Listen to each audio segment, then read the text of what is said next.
This is arguably the most politically ruthless and efficient line in the entire early season of Vikings. Siggy executes a brilliant political maneuver that secures her future. She acknowledges the death. My husband is dead.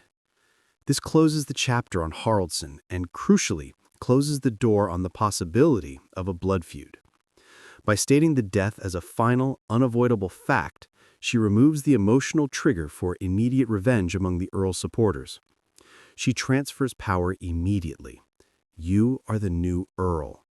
This is her greatest gift to Ragnar, and the single most effective way to save her life.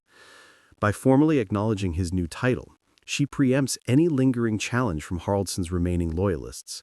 She is using the old system's structure, formal recognition, to sanctify the revolutionary's victory.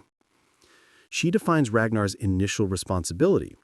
She forces Ragnar to accept the responsibility of the title immediately, tying him to the community and the rules of the earldom before he can simply move on to his Western raiding.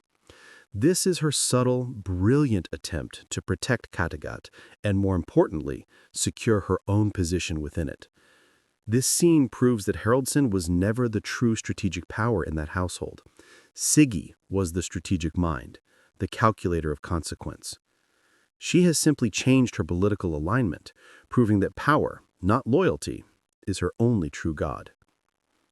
This moment is a masterclass in political pragmatism, a thesis on survival delivered in real time. Ragnar has just killed the established power. The natural, expected Viking response from the Earl's loyalists or his family is a blood feud, a challenge, an attempt at vengeance. That is the old world's law. That is the tradition that Haraldsson died defending. But Siggy knows that following that law means absolute extinction for her, her daughter, and everything they fought for. She is standing at a chasm, and she must leap over tradition to land firmly on the solid ground of the future. Her decision, delivered in a quiet, measured moment, is the ultimate fulfillment of Haraldsson's tragic prophecy, a world where political reality overrides personal loyalty. Ragnar, for his part, looks solemn, not victorious.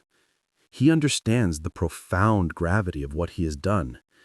He has removed a political problem, but he has not yet established his legitimacy. He is looking for a signal, a word, a sign from the old power structure to allow the new one to form.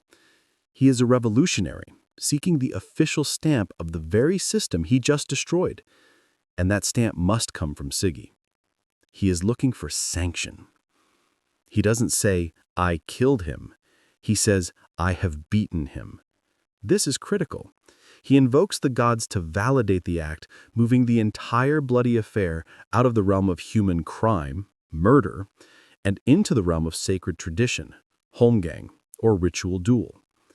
He is saying, "This was not my choice, it was fate's choice." He is seeking immediate legitimacy. But the power to grant that legitimacy does not belong to the cheering crowd.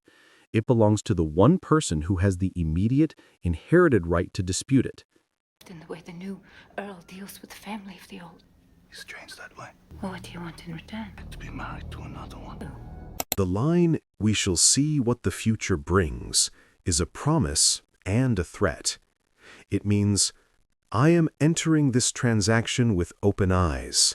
I am investing in your potential, but if you fail to deliver on your ambition, I will not hesitate to adjust my alliance.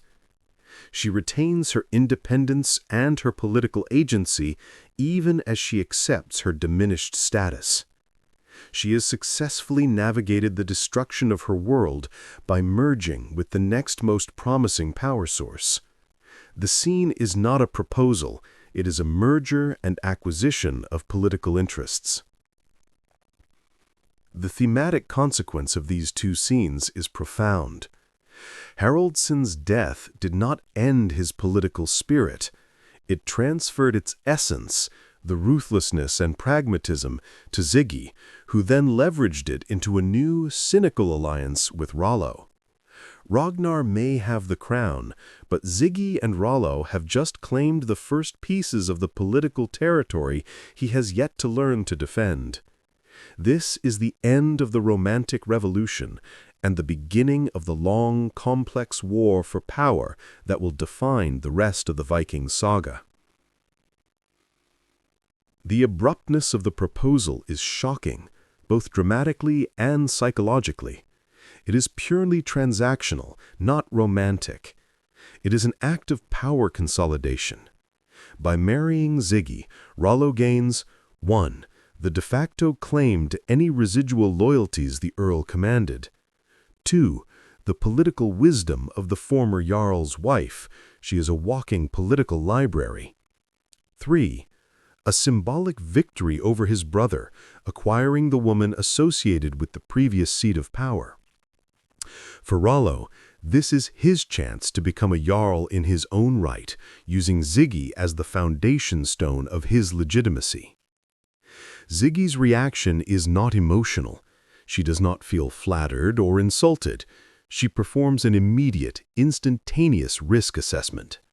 She is looking at him as a strategic asset, evaluating his strengths, physicality, direct connection to the new throne, and his weaknesses, insecurity, ambition, lack of true leadership.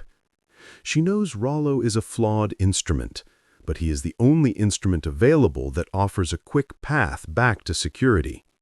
She is looking for the best deal in a catastrophic market. Rollo confirms the deal. The agreement is official. He provides protection and security. She provides political capital and strategic advice. This moment is deeply important for Rollo's character. He is promising protection because that is the primary source of his value, his strength. This is the first time he attempts to define himself through responsibility rather than raw, chaotic impulse. It is a nascent step toward maturity, however cynical the motivation.